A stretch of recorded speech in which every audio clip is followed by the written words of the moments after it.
everybody. So according to a survey of over 2,000 college students, 80% of them said that they were having problems making ends meet on a monthly basis. And of that 80%, 65% said their diet suffered because of it, right? Much like Zoe said earlier, you know, we need money so we can eat food, right? We're all hungry college students. So,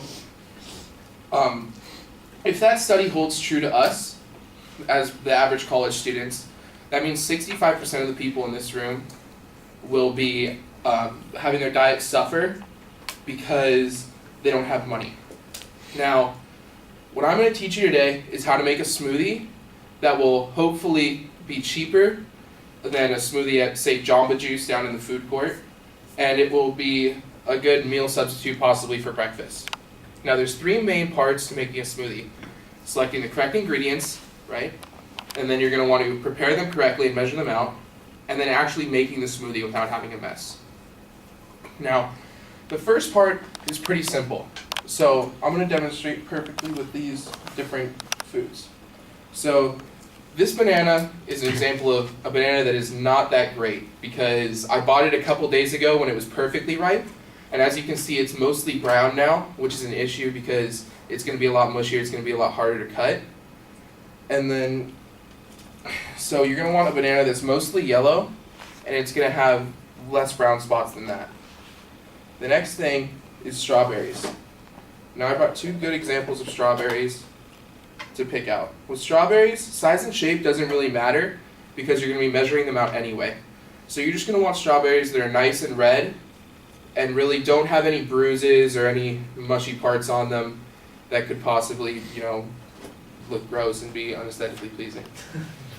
So after that, it gets a lot more simple. We have milk, for example, and we all know how to tell milk. Just look at the expiration date, make sure that it's not expired. And if the milk at the store is expired, I wouldn't go there again because that's pretty gross.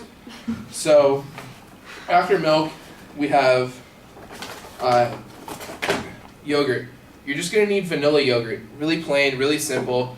And if you can't have either the yogurt or the milk because you're lactose intolerant, like a study finds that 65% of adult Americans are, you're going to want to go with the soy option or an almond milk option, which is also, it's relatively cheap, a little bit more expensive, but you know, it's better than being sick all day. One of the last things you're going to need is orange juice. Now, I just brought a little bit of orange juice. Once again, you just got to check the expiration date and make sure that it's not expired or gross. You're also able to check with this one for pulp. Now, I prefer no pulp in my smoothies because I feel like a smoothie has enough pulp in it that I don't need any more. And the last thing is honey. Now, honey doesn't matter because honey won't go bad for years. So I believe this is like 2-year-old honey in my house, and it doesn't expire until December of 2018. So you're fine with that one. Now, the next thing you're going to want to do is prepare all these ingredients. Now, it's really simple with the banana. The banana, what you're going to want to do is you need to freeze the banana overnight. So what I recommend is if you just impulsively want smoothies sometimes, just freeze a couple bananas and you'll be fine. And then you're going to want to cut them up before you freeze them. And I did this last night, and it looks a little something like this. Just a whole banana that's been cut up and frozen. The next thing is the strawberries.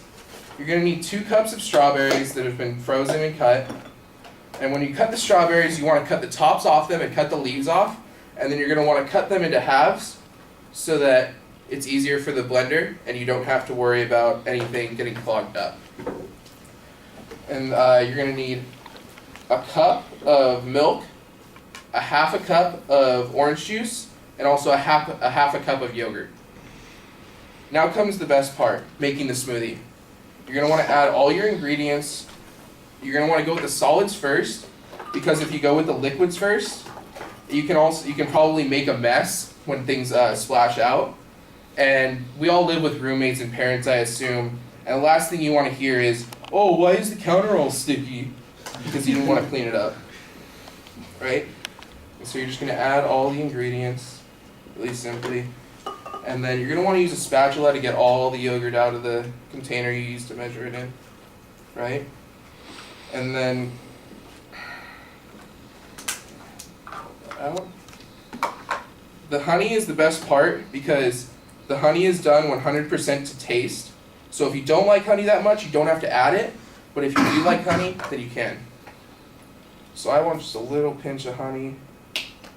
And then you gotta, okay, so what you're gonna wanna do is put the lid on, secure it properly. That way you don't have to worry about anything coming out like every sitcom ever. And you're gonna wanna turn on your blender and mix it up. Now what you're gonna wanna do is mix it until it has a clear consistency like it does now. And then there you go, you have your smoothie done. Now today I have taught you guys all how to make a cheap smoothie by getting the proper ingredients, the proper portions, and also preparing it correctly without making a mess. Hopefully this will allow all of you guys to make smoothies and save a little money in the future instead of going to Jamba Juice. Thank you.